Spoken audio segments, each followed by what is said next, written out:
Endoscopic shield. Barrier enclosure during the endoscopy to prevent aerosol droplets during the COVID-19 pandemic.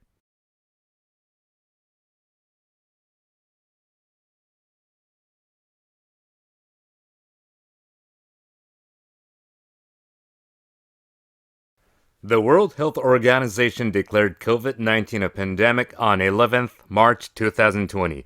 By 21st April 2020, the number of confirmed COVID-19 cases had increased to more than 2,300,000 globally, with an overall mortality rate of 6.8%. Whether endoscopy represent an aerosol-generating procedure remains unclear. However, insufflation during endoscopic procedures could cause splash and aerosol droplets due to processes such as reflex vomiting, sneeze, and cough. Contamination by such aerosol droplets may increase the risk of transmission. Healthcare personnel involved in endoscopy face substantial risk, and many endoscopic centers have thus reduced normal endoscopic activities. However, urgent endoscopy should be performed. Protection should be considered from not only the inside of the healthcare personnel, but also the side of the patient. With reference reported barrier enclosures during endotracheal intubation, the endoscopic shield was developed. This device is a plastic cube with size of 45 centimeters. With the patient of left lateral position, the foot side and the left side of the cube are open, and the head of the patient is covered, especially on the facial side. In our situation, a 170 centimeter tall endoscopist in standard personal protective equipment performed upper gastrointestinal endoscopy on a mannequin with a mouthpiece placed. The facial side of the cube contains two small holes, each 2 cm in diameter, and the endoscope is inserted through one of the holes, selected according to the size of the patient's face and the height of their mouth. The other hole is closed with medical tape. The size of the hole was determined based on the diameter of the side view endoscope and working space, as that scope has the largest diameter of any endoscope in Japan and is used for urgent endoscopy. A single episode of reflex vomiting or cough was simulated by bursting a small nitro rubber balloon containing 10 ml of fluorescent dye. Oxygen was pumped through the tube inside the mannequin until the balloon burst. Simulated endoscopy was then performed without and with the endoscopic shield.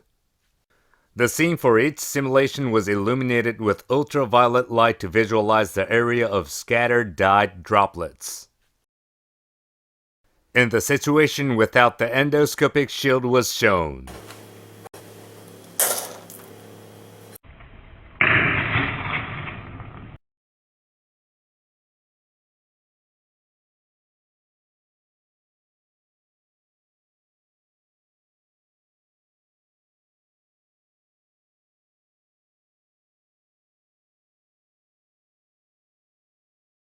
The dye was identified a lot on the right glove, arm, the chest near the neck, abdomen, and the socks of the endoscopist.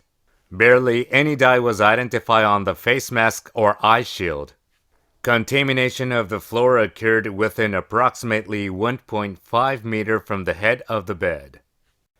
In the situation with the endoscopic shield was shown.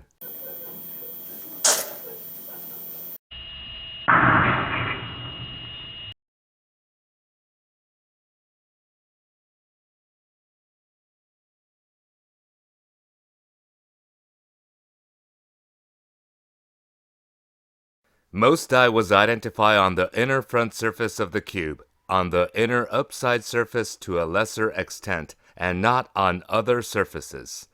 A little dye was found only on the right glove, arm, and chest of the endoscopist, with none on the abdomen, socks, face mask, or eye shield. Contamination of the floor was also minimal. The endoscopic shield thus appeared to protect against the widespread dispersal of aerosol droplets. Given this situation, the endoscopic shield could prevent the majority of splash and aerosol droplets from a patient, markedly reducing the exposure of healthcare personnel and the surrounding environment, such as floors. Next, use of the endoscopic shield for a live patient was evaluated. One of the authors underwent upper gastrointestinal endoscopy with the endoscopic shield without conscious sedation, after informed consent was obtained. The patient was placed in a left lateral position and the endoscopic shield was placed to cover the head. There was no discomfort and the vital sign did not change. The endoscope was inserted through one of the holes on the facial side of the cube. A disposal rubber check valve was attached to one hole to suppress infection with contact of the endoscope. During the procedure, head repositioning was performed without difficulty because of the sufficient working space in the cube, and a nasal cannula was smoothly inserted through the foot side of the cube during the procedure. The standard gastrointestinal screening was completed in about 10 minutes without problems, and there was no interference between the endoscope and the endoscopic shield. After the procedure, many droplets due to reflex vomiting and coughing were confirmed on the inner front surface of the cube. The attached check bulb was abandoned, and the cube was carefully washed and wiped with sodium hypochlorite. Since the endoscopic shield is an external device, the device could be reusable with such disinfection. The device may be useful for all patients who undergo upper gastrointestinal endoscopy, including urgent endoscopic procedures. However, the device may have little to no clinical applicability for patients undergoing general endotracheal intubation, because aerosolization would not be a concern in such cases. The new device was easy to use and no particular training was required. Of course, our simulation only partially reproduced the true situation of endoscopy and cannot identify whether the shield prevented widespread dispersal of smaller aerosol particles that could still prove infectious. In addition, access to the patient may be restricted by the device depending on the situation. However, the shield has the possibility of providing an additional level of protection against COVID-19 infection spreading during necessary endoscopic procedures. The endoscopic shield could prevent widespread dispersion of aerosol droplets.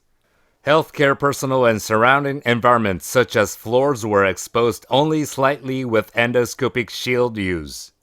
The endoscopic shield may reduce the spread of COVID-19 infection during endoscopy.